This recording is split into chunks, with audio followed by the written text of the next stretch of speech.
¿Qué son las xerófilas? Son plantas que están acostumbradas a una vida con muy poca cantidad de agua. Tienen una capacidad de adaptación que se puede simplificar en 3 pasos. El primero, limitar la pérdida de agua. El segundo, incrementar la capacidad de almacenamiento de agua.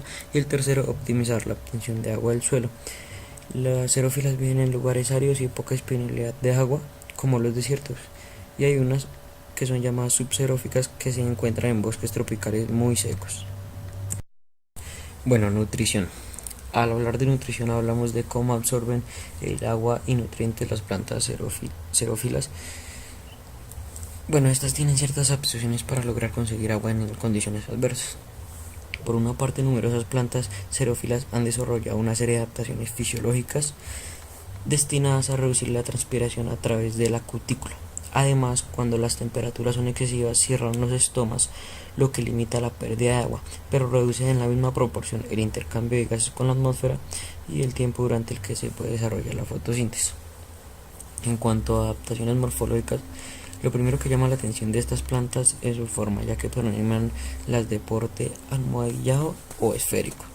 Esta disposición se debe a que la suma de la gran densidad que alcanzan las ramillas, hojas y o espinas permite reducir al máximo la superficie expuesta por unidad de volumen y hacer frente a la insolación, generando un ambiente más húmedo y fresco en el centro de la planta, donde se sitúan protegidas las yemas, flores y semillas.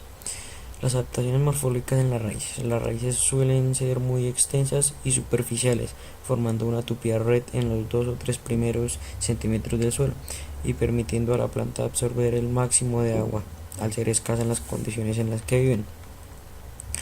En los desiertos con lluvias estacionarias, las xerófilas han desarrollado en las raíces principales muy largas, capaces de llegar a los 18 metros de profundidad.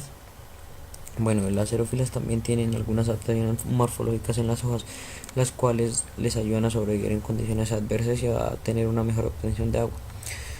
Algunas tienen las hojas muy pequeñas o incluso inexistentes. Esto se debe a que la disminución del tamaño de la hoja hace también que haya una reducción de la superficie transpirante y haya un menor riesgo de sufrir un calentamiento excesivo. Otras tienen hojas coriáceas o carnosas, lo que ayuda a mantener la humedad interior. Algunas xerófilas no tienen hojas y las hojas las reemplazan por espinas. Estas espinas, bueno, como ya lo hemos dicho arriba, bueno, y ayudan a protegerlas de algunos herbívoros. Y algunas xerófilas presentan una adaptación en zonas áreas llamadas suculencia. Esto es que son capaces de almacenar importantes reservas de agua en las hojas, en el tallo y en las raíces. En las raíces es poco perforante. Fotosíntesis. Bueno, la fotosíntesis en las plantas xerófilas se realiza por el tallo de color verde, ya que las hojas que presentan modificaciones en forma de espinas para evitar la pérdida de agua por deshidratación, como ya lo habíamos dicho antes. El proceso fotosintético en ellas consta de una fase luminosa o pendiente de la luz solar, que se realiza en los tilacoides que forman grana. Dentro de los tilacoides hay 2 sistemas pigmentarios o fotosistemas, cada uno con una molécula principal de clorofila. A modo general, las sustancias orgánicas como el ATP y el NADPH2 son utilizadas para activar la fase oscura que se realiza en la matriz del cloroplasto o estroma. En esta etapa, una enzima fijadora del CO2, la ribosa carboxilasa, fija el CO2 y lo transforma en un hidrato de C-fosforilado llamado PGAL o fosfogliceraldehído.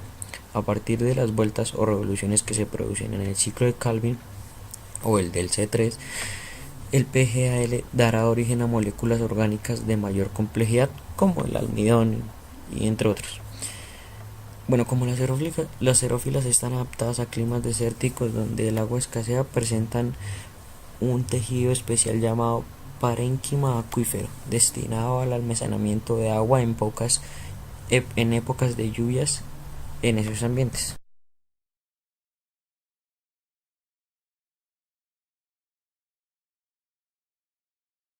Distribución y partición de asimilados. Bueno, hablar de esto pensamos en fotosíntesis, o bueno, más bien en los nutrientes generados por ella y también en el agua, porque ya que esto significa cómo distribuyen los nutrientes del agua por la planta. Bueno, en las xerófilas estos nutrientes son mandados, hay que aclarar, en algunas xerófilas, que son la gran mayoría, los nutrientes son mandados al tallo, para que el tallo pueda almacenar más grande cantidad de agua. Algunas son anchos, otros son largos, eso ya depende del tipo de xerófila. Otras xerófilas mandan gran parte de los nutrientes a las raíces, que son las xerófilas que tienen las raíces más grandes, que como hablábamos antes, que son las que se extienden hasta 18 metros de profundidad, y el resto de nutrientes pues al tallo y al tallo.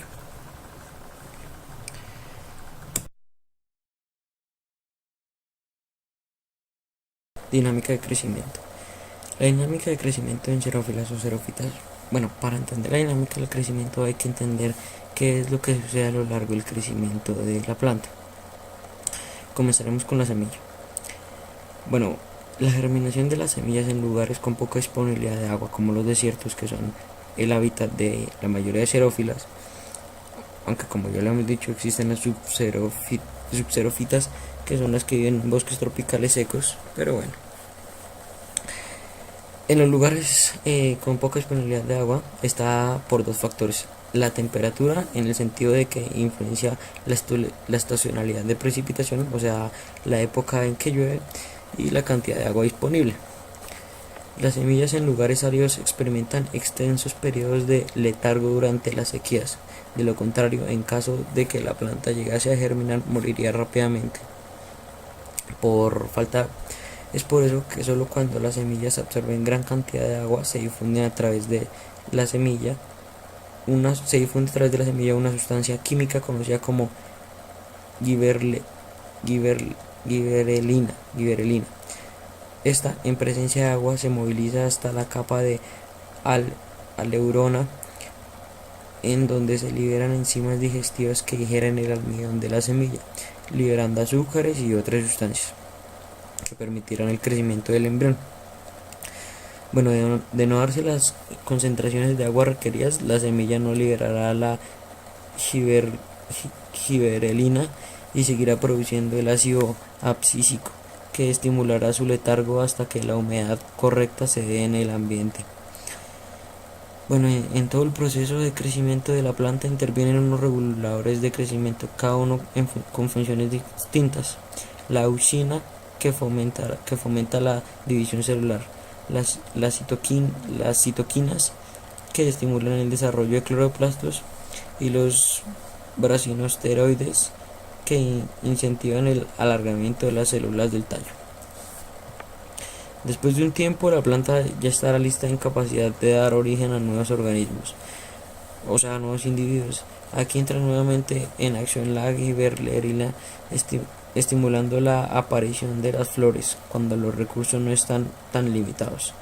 Luego, gracias a los factores externos a la planta como el viento o los insectos, se dará la fecundación del óvulo y posteriormente dará lugar a un fruto, y cuando todas las condiciones se den, dará lugar al crecimiento de un nuevo individuo.